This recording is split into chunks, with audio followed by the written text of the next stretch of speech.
Airbnb sio sehemu ya kulala tu. Watu wanatumia Airbnb kwa ajili ya kuexperience luxury life.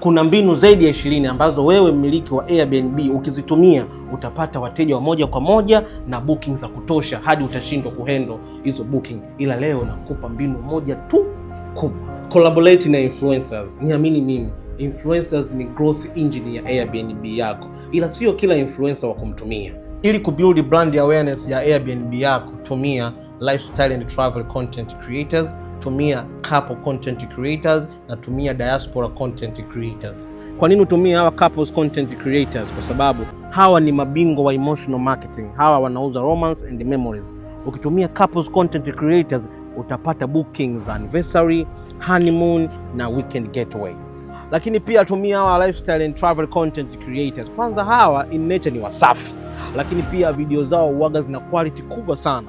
Lakini pia audience zao uwaga ni watu wa kusafiri muda wote. Kwa hiyo hawahitaji kutumia nguvu kubwa kuwashawishi. Then tumia diaspora content creators. Hawa ni creators ambao ni wa Tanzania lakini wanaishi ughaibuni, au wengine sio wa Tanzania lakini wanapenda kuvisit Tanzania mara kwa mara. Hawa wakifika tu Bongo hapa Tanzania, watumie wadaki wa kupromotea Airbnb yako, kwa sababu hawa diaspora content creators watakupa premium booking na international exposure, kwa sababu hawa audience yao kubwa ni ya watu wa nje.